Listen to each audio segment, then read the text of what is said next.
Assalamualaikum dan salam sejahtera. Bertemu kembali dalam 999 edisi 17 Ogos 2021. Tidak pernah serik dan semakin menjadi-jadi. Itulah yang dapat digambarkan mengenai sindiket penyeludupan ketum di utara tanah air. Lebih mengejutkan, maklumat sindiket mendapati kebanyakan daun ketum yang diseludup datangnya dari ladang yang sama. Ikuti perinciannya bersama wartawan Syahira Azhar.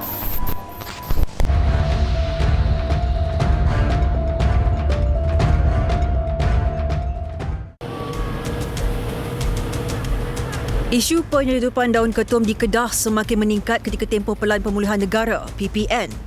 Baru-baru ini, Tim 999 sekali lagi mengikuti operasi rampasan daun ketum bersama Agensi Penguasaan Maritim Malaysia (APMM) Zon Maritim Kuala Kedah dengan menaiki bot perkasa 24 dan 26.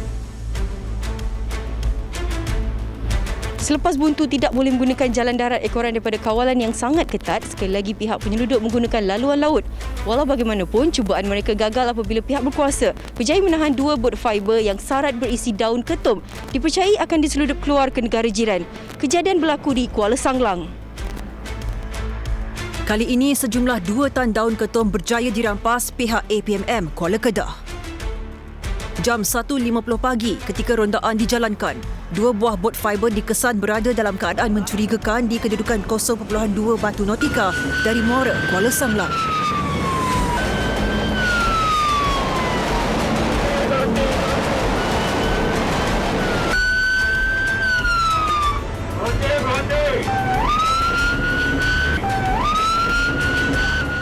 Namun, sebaik arahan berhenti dilaungkan, tekong bot bertindak memecut laju menghala ke daratan berhampiran Jeti Haram Kuala Sanglang. Setelah dikejar lebih 10 minit, tekong bot menghampiri kawasan hutan paya bakau lalu melompat daripada bot seterusnya meloloskan diri dalam gelap.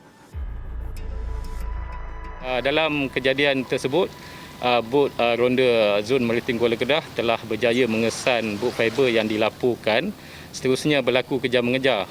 Dalam kejadian tersebut, bot fiber yang dikesan sebanyak 2 buah telah cuba untuk melarikan diri, dan apa yang dilakukan oleh bot fiber tersebut adalah merapat ke daratan yang berhampiran bagi kru bot fiber tersebut meloloskan diri daripada ditangkap. Kedua-dua bot yang syarat dengan muatan daun ketum kemudiannya ditunda dan dibawa balik ke Pangkalan Maritim Malaysia di Kota Marina, Kuala Kedah. Pemeriksaan terhadap kedua-dua bot berkenaan mendapati terdapat 190 bungkusan plastik hitam disyaki daun ketum dengan anggaran berat hampir 2 tan. Keseluruhan daun ketum ini dianggarkan bernilai RM360,000. Jadi hasil tangkapan atau yang dibuat oleh bot ronda Maritim Kuala Kedah mendapati terdapat lebih kurang 1,000 kilogram daun ketum pada setiap bot. Jadi rampasan yang dibuat oleh Zon Maritim Kuala Kedah pada kali ini adalah merupakan rampasan yang terbesar yang pernah dibuat oleh Zon Maritim Kuala Kedah sendiri dan juga dalam Agensi Penguasaan Maritim Malaysia sebanyak 2 tam dalam satu masa. Yang mana jumlah rampasan dianggarkan adalah sekitar 195,000 yang melibatkan 2 tan daun ketum serta 2 buah bot beserta enjin yang dirampas oleh pihak Zon Maritim Kuala Kedah. Kesemua daun ketum berkenaan dipercayai cuba diseludup keluar ke negara jiran dengan menggunakan laluan laut. Aktiviti penyeludupan dipercayai dilakukan oleh sindiket yang sama ketika penahanan sebuah bot membawa 1 tan daun ketum pada bulan Jun lalu. Harga pasaran terkini daun ketum di Thailand mencecah sehingga RM180 sekilogram berbanding pasaran tempatan hanya sekitar RM70.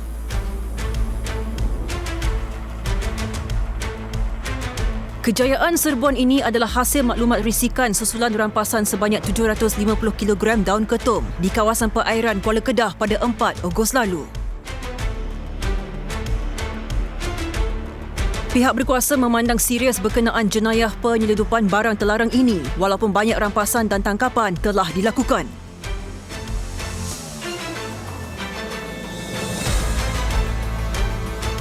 Aktiviti haram ini dilihat masih aktif dilakukan sindiket penyeludup dengan mengambil jalan mudah demi menjana pendapatan yang mencecah jutaan ringgit.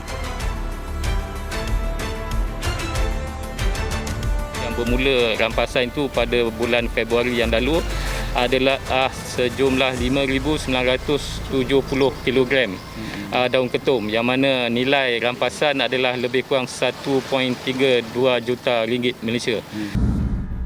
Susulan itu, pihak berkuasa di negeri Kedah mempergiatkan lagi penguatkuasaan di seluruh negeri. Selang 2 hari selepas rampasan dibuat, sepasukan pegawai dan anggota cawangan khas Ibu Pejabat Polis Kontingen IPK Kedah berjaya menahan sebuah lori bonded di Pekan Pendang.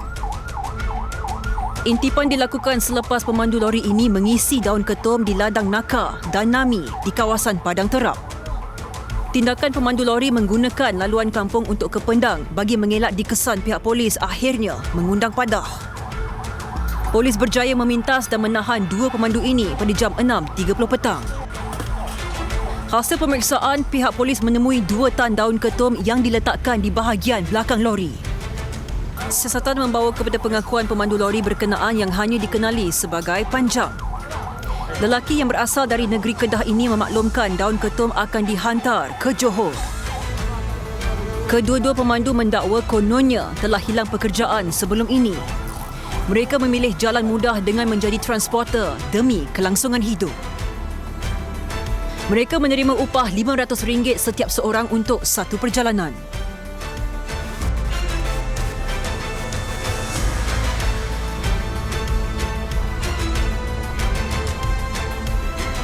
Saya nak pergi Pontian Perkenah.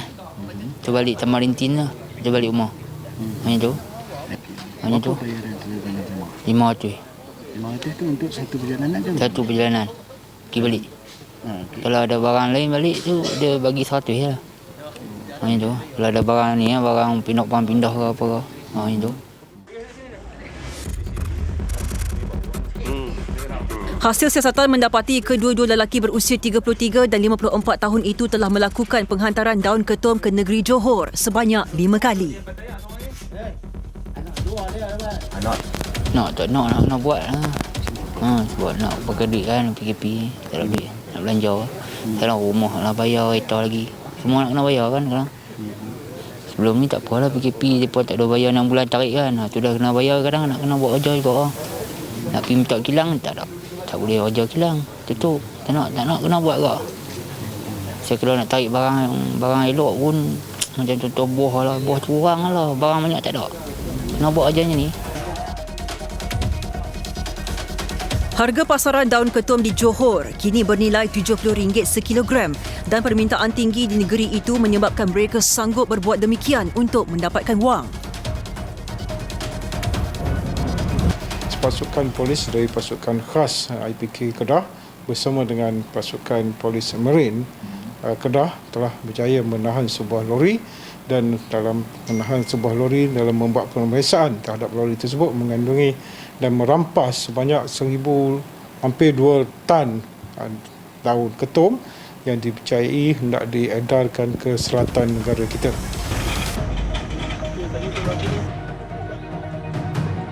Pihak polis telah mengenal pasti sindiket pengedaran daun ketum ini datang dari ladang yang sama di Kedah.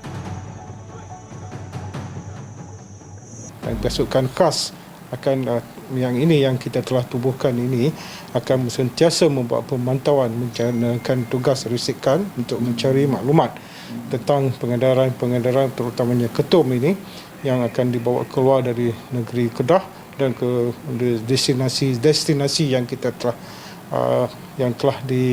kita patahkan beberapa sindiket sebelum ni dan kita memberi amaran kita akan mengambil tindakan tegas sehinggalah kepada pembekal tersebut.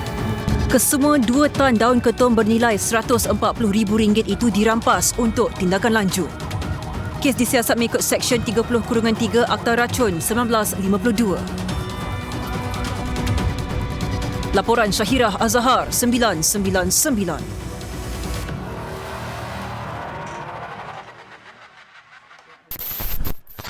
Engine tu harinya. Tanjung Pendang.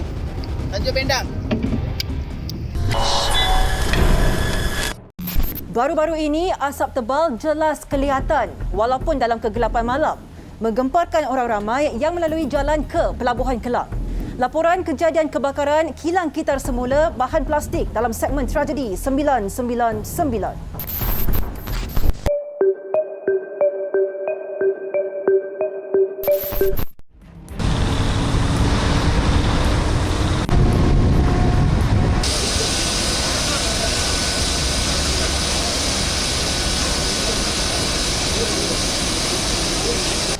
Terdahulu, pengguna jalan raya di Lebuh Raya Shah Padu dan penduduk sekitar gempar setelah melihat kepulan asap dan api yang menjulang ke udara. Kebakaran berlaku di kawasan perindustrian Bandar Sultan Sulaiman, Pelabuhan Kelang, membabitkan sebuah kilang kitar semula bahan plastik.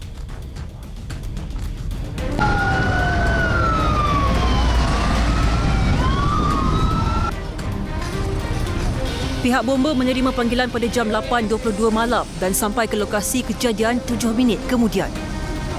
Menurut Pengarah Jabatan Bomba dan Penyelamat Malaysia JBPM Selangor, Nur Azam Khamis, mendapati kebakaran telah merebak ke seluruh kawasan bangunan yang berkeluasan kira-kira 180,000 kaki persegi.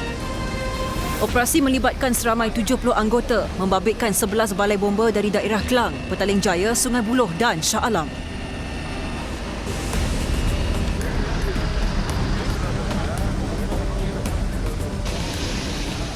Bekalan air yang kita dapati, kita mengambil air sumber terbuka daripada parit yang berkaitan lebih kurang dalam dalam 300 kaki. Jadi sumber air tak ada masalah pada kami kerana kami dapat sumber bekalan air daripada air terbuka. Api menjulang setinggi 30 kaki dan lokasi berdekatan dengan laut serta angin terlalu kuat antara cabaran dihadapi pihak bomba. Kerja-kerja pemadaman api mengambil masa hampir 18 jam sebelum berjaya mengawal kebakaran daripada merebak ke bangunan bersebelahan. Kesukaran kita adalah api yang berlaku tu di bawah runtuhan bangunan dan juga struktur bahan yang terbakar ni dia berlapis-lapis. Jadi kesukaran kita adalah untuk memadam kebakaran api yang berada di lapisan-lapisan bawah, runtuhan dan juga bahan-bahan yang terbakar. Jadi dia memerlukan masa yang banyak. Kemusnahan kilang dianggarkan mencapai sehingga 90% namun tidak melibatkan sebarang kemalangan jiwa. Ketika kejadian, kilang terbabit dikatakan tidak beroperasi dan pihak bomba masih mengesan pemilik premis. Turut membantu semasa kejadian pihak PDRM dan juga Persatuan Bomba Sukarela. Unit anjing pengesan K9 pasukan bomba turut digunakan bagi mengesan jika ada mangsa yang rentung dan terperangkap ketika itu. Nilai kerugian belum diketahui dan punca kejadian masih dalam siasatan. Enggak suaranya. Baju bendang. Baju bendang.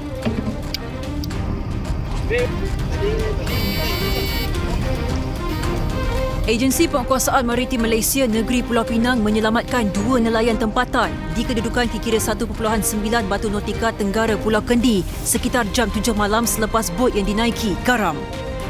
Manimaran Subramaniam 50 tahun dan Azhar Azizi Halim berusia 30 tahun ditemui terapung selama 4 jam sebelum diselamatkan anggota APMM.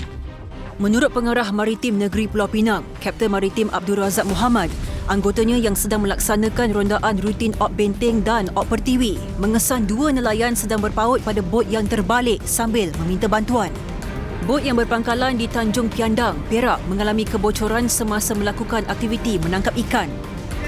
Kedua-dua mangsa dibenarkan pulang selepas mendapati mereka tidak mengalami sebarang kecederaan dan berada dalam keadaan stabil. Pihak maritim menasihatkan orang awam melaporkan sebarang kejadian kecemasan atau kemalangan di laut untuk tindakan segera.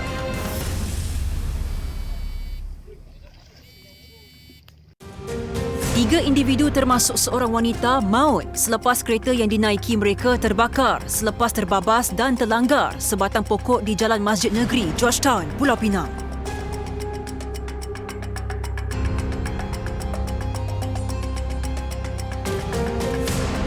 Menurut Ketua Operasi Zon 1, Balai Bomba dan Penyelamat Jalan Perak, Mahazir Maghridi, pihaknya menerima panggilan mengenai kejadian itu pada jam 2.55 pagi.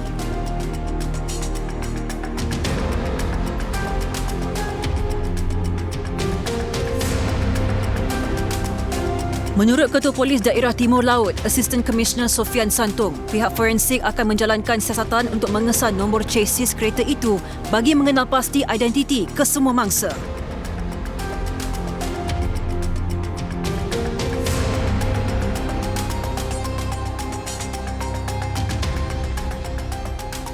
Anggota bomba sedikit mengalami kesukaran untuk melakukan mangsa yang ketiga kerana mangsa tersebut tersepit di bahagian tempat duduk pemandu. Kemudian bomba terpaksa menggunakan peralatan khas untuk melakukan mangsa dan operasi tamat sepenuhnya dan mangsa dapat dikeluarkan pada jam 5.30 pagi. Ketiga-tiga mangsa didapati rentung dan disahkan meninggal oleh KKM. Kesemua mayat mangsa telah dihantar ke Hospital Pulau Pinang untuk tindakan lanjut.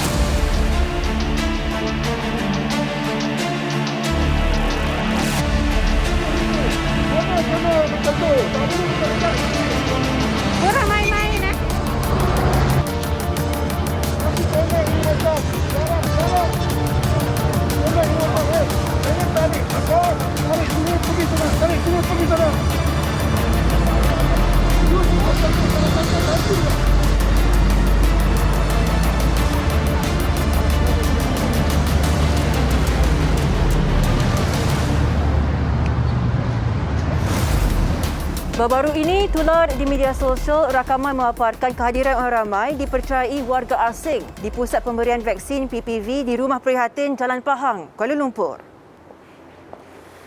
Kejadian dikatakan berpunca daripada salah faham. Kononnya, pusat pemberian vaksin itu menyediakan perkhidmatan daftar terus atau walk-in bagi bukan warga negara. Susulan itu, keadaan menjadi tidak terkawal apabila berlakunya kesesakan luar biasa sehingga menyebabkan pelanggaran SOP.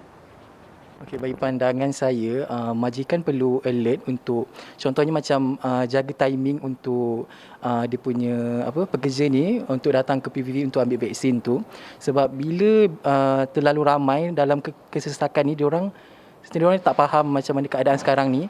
Ini diorang perlu jaga. Maksudnya majikan perlu ambil inisiatif lah orang cakap kan. Perlu ambil tahu dan jaga. Diorang perlu ambil tahu perkara ni supaya kita dapat mengurangkan penularan COVID-19 ni. Perkara ini tak akan berlaku lagi lah. Sekarang ni untuk kita nak pulih ke keadaan yang asal. So bagi saya memang takut sebenarnya sebab benda tu kita tak nampak. Lepas tu tengok diorang macam tu dekat-dekat semua tu, so macam takut ada kluster baru dekat PPV tu. Nasihat saya kepada semua orang, tak kira lah orang Malaysia ke ataupun orang luar, jaga jarak dan jaga SOP sebab kita benda tak nampak, so kita kena jaga kita. Viral 999 bertemu Dr. Shazli Izzat Ghazali, Naib Presiden Persatuan Psikologi Malaysia untuk mendapatkan pandangan beliau berkenaan kes ini. Kalau dilihat daripada video yang tular, kita dapati sikap warga asing lah, terutamanya mereka mempunyai sikap yang bagi saya lag lah, ataupun sikap yang negatif terhadap persekitaran yang mereka berada lah. So kalau kita lihat sikap ni apa, sikap ni adalah satu bentuk penilaian. Dia boleh jadi positif ataupun negatif dan dia berdasarkan kepada 3 elemen. Apa 3 elemen ni? Satu adalah pengetahuan ataupun kognitif. Yang kedua adalah emosi. Dan yang ketiga ada tingkah laku. So kita tengok daripada sikap itu, kita boleh baca dari sudut tingkah laku dan kita boleh tengok juga dari segi elemen kognitif apa yang dia dapat, maklumat-maklumat yang dia dapat. Dan mungkin disebabkan oleh ketakutan, disebabkan oleh virus, COVID-19 dan sebagainya. Dan maklumat-maklumat ini telah mengganggu emosi mereka. Mereka menjadi takut, risau, bimbang dan seterusnya. Kita nampak berlaku gejala-gejala beratur begitu panjang, tanpa mengikut SOP dan sebagainya. Dan bagi saya bila kita lihat elemen ini, sikap mereka sikap yang tidak bertanggungjawab lah. Dan juga kalau kita lihat mereka berpegang-pegangan, berpeluk-pelukan dan sebagainya. Ini menunjukkan mereka tak ambil endah pun dengan suasana yang ada, yang mana kita mengalami satu keadaan yang begitu kritikal dengan isu-isu berkaitan dengan pandemik COVID-19.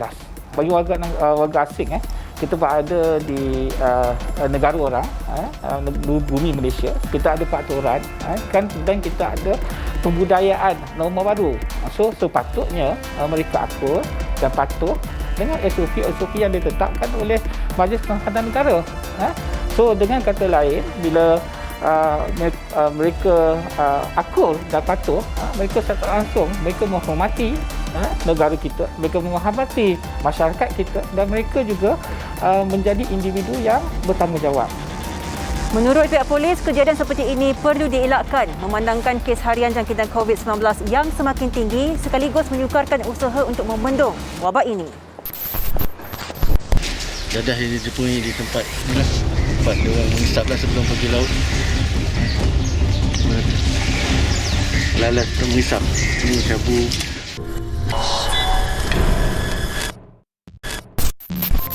Sekumpulan nelayan terjun ke laut dan menaiki bot di sekitar kawasan jeti semata-mata untuk meloloskan diri daripada pihak polis. Pasukan Narkotik IPD Barat Daya percaya bahawa tindakan mereka itu gara-gara mereka terbabit dalam aktiviti penagihan dadah. 999 menyertai op sarang yang dilancarkan baru-baru ini di perkampungan Kampung Bagan, Teluk Kumbar, Pulau Pinang.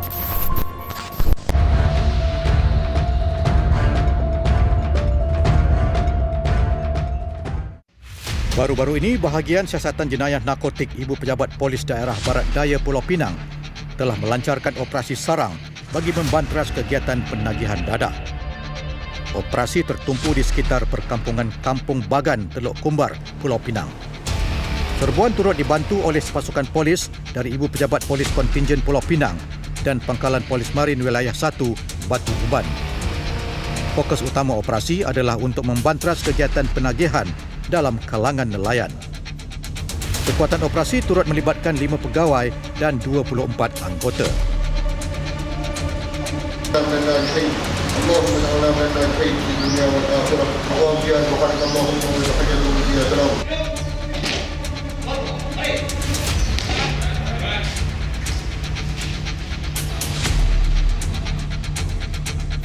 Serbuan pertama dijalankan di sekitar kawasan jeti nelayan Gertak Sanggul. Menyedari kehadiran pihak polis di kawasan ini, sekumpulan nelayan yang dipercayai terbabit dalam penagihan dadah bertindak terjun ke laut untuk meloloskan diri dari pihak polis.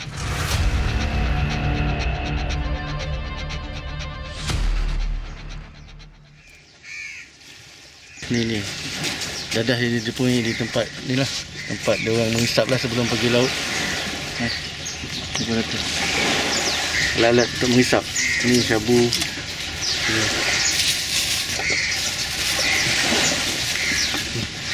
Cute. Itu dia yang digunakan untuk mengisap lah.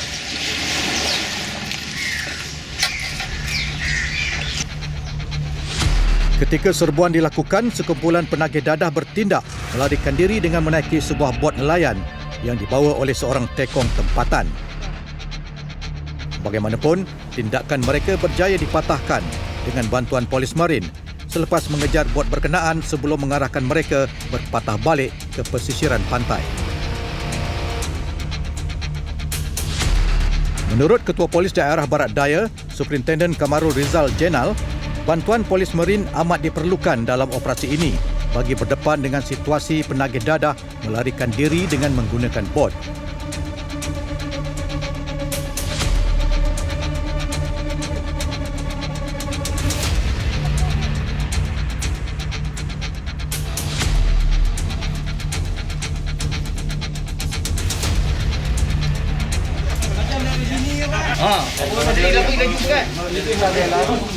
Bukan lari.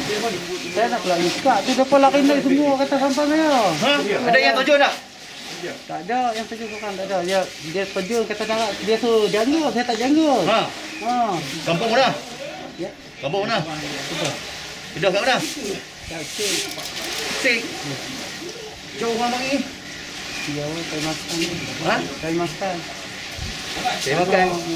Rambut pun lari tu. Laju-laju juga tadi. Kita dah pergi tengok. Orang tengok. Lagi pecut lagi. Lagi meri kejar lagi pecut. Abang nak lari kat mana? Memang lari tak lepas. Lari tak lepas juga. Tak payah lari lah. Kita dapat ni semua. Kat laut pun ada duduk tunggu. Ha? Dah bang. Hisap tak hari ni? Pagi ni hisap? Ha? Bukan makin ini lah. Dah semalam. Tak hisap? Air hisap? Ha? Ya. Heroin? Heroin tak? Heroin? Cakap lah senang. Hisap pun. Tak? Cakap tak hisap heroin. Okay. Seramai 29 orang disyaki penagih dadah berusia di antara 20 dan 60 tahun berjaya ditahan sebelum diarahkan untuk dibuat saringan ujian air kencing. Polis juga turut merampas dadah jenis heroin yang dipercayai untuk kegunaan mereka melepaskan gian.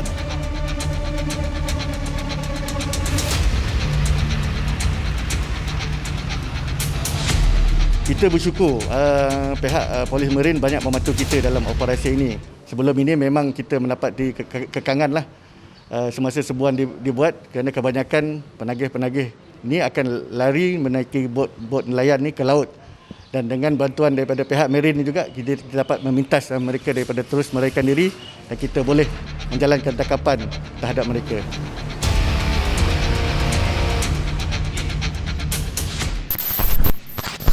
Polis masih menyiasat motif sebenar kejadian anggota TUDM menembak 3 rakannya di Balai Pengawal Hendau Skuadron Kota Samarahan. Perinciannya dalam rangkuman kejadian jenayah seminggu 999.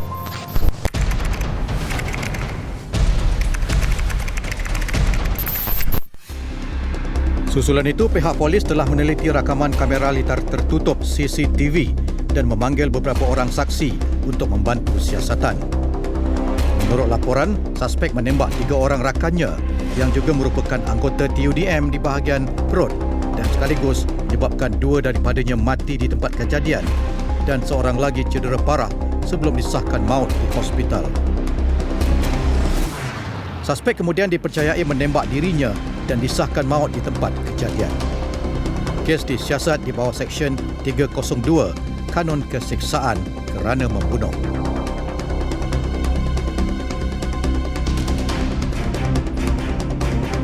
Seorang lelaki berusia 42 tahun maut apabila ditembak 4 das tembakan melalui tingkap pemandu dan cermin hadapan kenderaan ketika memandu di Bukit Rahman Putra, Sungai Buloh. Hasil pemeriksaan di lokasi kejadian, polis menemui kelopak peluru dan sarung tangan putih dipercayai digunakan oleh suspek. Menurut Ketua Polis Daerah Sungai Buloh, Superintenden Syafaatun Abu Bakar, suspek dan motif kejadian masih dalam siasatan. Dalam kejadian itu, mangsa dikejarkan ke Hospital Sungai Buloh untuk mendapatkan rawatan sebelum disahkan meninggal dunia pada jam 2.15 petang. Kes disiasat mengikut Seksyen 302 Kanun Keseksaan. Hasil serbuan polis di Tumpat Kelantan, seorang anggota sindiket dadah berjaya ditahan bersama pelbagai jenis dadah termasuk pil kuda dan syabu yang dianggarkan bernilai 10.9 juta ringgit. Menurut Ketua Polis Kelantan, Datuk Syafi'i Muhammad, dadah berkenaan ditemui di dalam semak di Kampung Kuala Jambu Selasa lalu dan dipercayai telah disorok selama beberapa hari sebelum itu. Suspek juga mengaku sebahagian dari anggota sindiket dadah itu merupakan transporter dan bertindak sebagai penghantar. Suspek turut mempunyai 2 rekod jenayah lampau berkaitan dadah dan kes disiasat mengikut Seksyen 39B Akta Dadah Berbahaya. Di Mahkamah Magistrate Kangar, seorang penganggur berdepan hukuman mati atas tuduhan mengedar lebih 166 kg dadah jenis ganja dan syabu. Tertuduh yang berusia 37 tahun hanya mengangguk faham ketika pertuduhan dibacakan di hadapan Magistrate Kamaliza Mat Zain. Bagi tuduhan pertama, tertuduh didakwa mengedar 163 kg ganja dan perbuatan itu didakwa dilakukan di sebuah rumah di Kampung Bohor Gandir pada 4 Ogos lalu. Bagi pertuduhan kedua, tertuduh didakwa mengedar 3 kg syabu di lokasi sama. Pertuduhan dibuat mengikut Seksyen 39B (1)(a) Akta Dadah Berbahaya. Seorang peguam mengaku tidak bersalah di Mahkamah Session Air Keroh atas 2 pertuduhan pecah amanah membabitkan wang bernilai 1.3 juta ringgit. Tertuduh berusia 40 tahun membuat pengakuan di hadapan Hakim Maziah Johari Muhammad Tajuddin.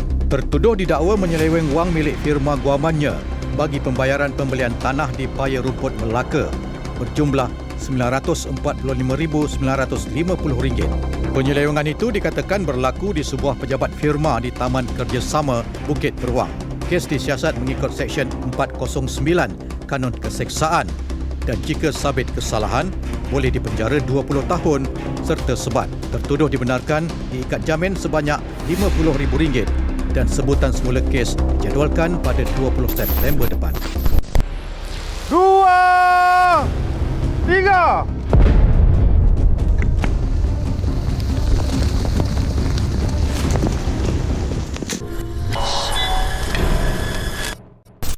Jangan sentuh, jangan alih dan terus telefon polis.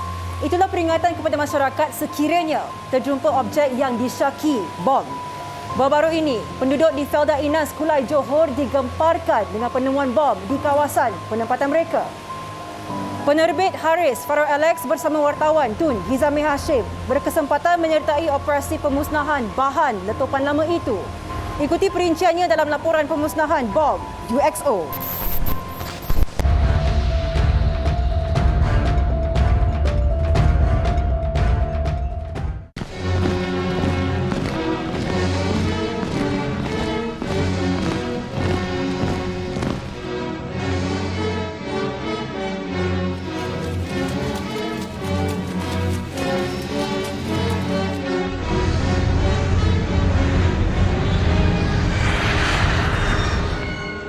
Sejak kebelakangan ini, negara digemparkan dengan penemuan bom-bom lama. Dipercayai peninggalan zaman Perang Dunia Kedua, termasuk yang tertimbus di bawah permukaan bumi selepas digugurkan dari pesawat udara. Terbaharu, pasukan polis dari Unit Pemusnah Bom, Ibu Pejabat Polis Kontingen Johor, menerima panggilan kecemasan daripada penduduk tempatan mengenai penemuan objek mencurigakan di Kulai Johor.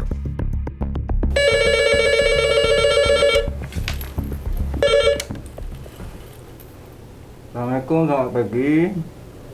Unit Pemusnah Bom bertugas Sarjan Mansur, boleh saya bantu tuan? Di mana tuan? Pukul berapa dijumpai tuan? Ada nombor report dia tuan? Nanti kita maklum pada pegawai UPB untuk diambil tindakan. Terima kasih tuan. Sejurus menerima panggilan kecemasan itu pada jam 10 pagi, Inspektor Persenjataan Teknikal IPK Johor, Inspektor Muhammad Syaiful Azwan Asnawi, mengumpulkan 6 anggotanya untuk ke lokasi kejadian. Untuk makluman tuan-tuan, kita ada terima panggilan objek disyaki bom di Felda Inas, Kulai. Seperti mana Kulai Report 10200 Palang 21. Jadi sama ada objek tu betul atau tidak bom, kita kena pergi dan sahkan. Selepas saya dapatkan maklumat, tempat jumpaan UXO dan lain-lain, saya akan balik dan kita akan briefing semula.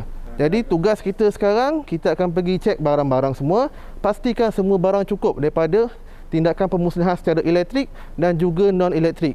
Siap semua, kita packing, kita akan bergerak. Pastikan maklum pada CCC sebelum kita bergerak.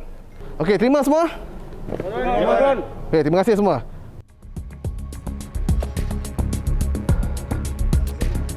Dua anggota UPB memastikan peralatan seperti cas utama dan cas sekunder termasuk guni serta cangkul dibawa ke lokasi untuk operasi memusnahkan bom.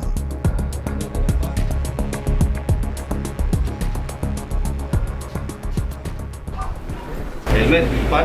Okey. Okey, bulletproof ada 5. Okey.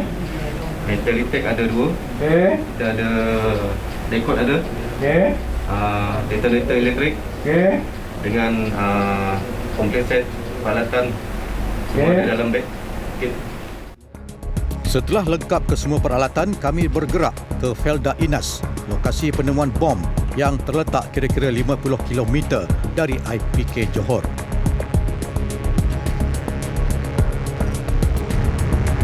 Aset kenderaan PDRM jenis pacuat 4 roda digerakkan untuk ke lokasi kejadian yang terletak di ladang kelapa sawit, ekoran permukaan jalan tidak rata.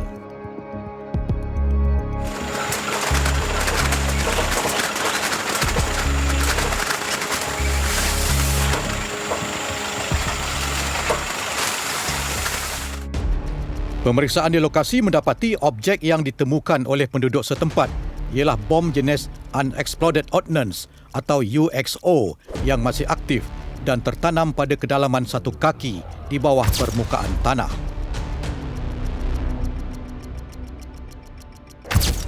Sebelum operasi pemusnahan bom dilakukan, pasukan UPB terlebih dahulu menjalankan pembersihan keselamatan atau dipanggil flushing.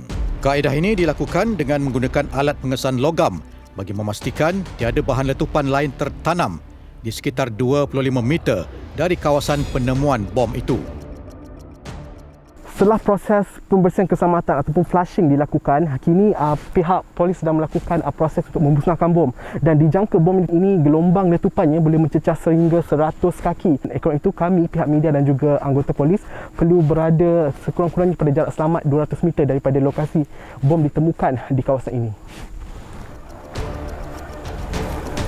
Pegawai Turus Persenjataan IPK Johor, ASP Saifullah Jaya Yahya, mengarahkan anggotanya untuk mengaplikasikan teknik high order dengan menggunakan elektrik bagi memusnahkan bom sepanjang 0.6 meter itu.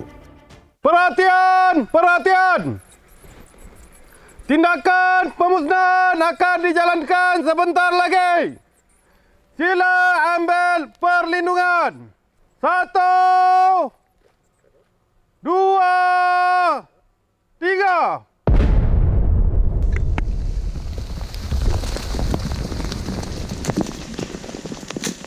Letupan memang telah berjaya dijalankan, tetapi nak tahu berjaya tak berjaya, anggota akan pergi cek dulu. Takut jadi partial.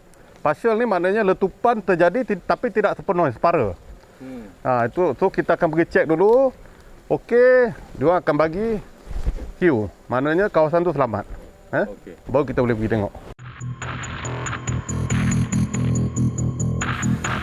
Bom jenis UXO itu berjaya dimusnahkan pada tepat jam 11.45 pagi tanpa sebarang kehilangan nyawa dan kerosakan harta benda.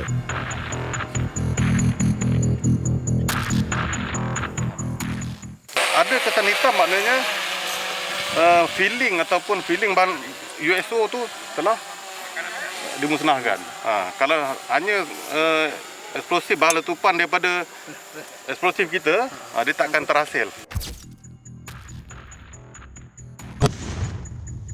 Bermula Januari sehingga Julai lalu, 178 bom jenis UXO berjaya dimusnahkan oleh pasukan unit pemusnah bom IPK Johor.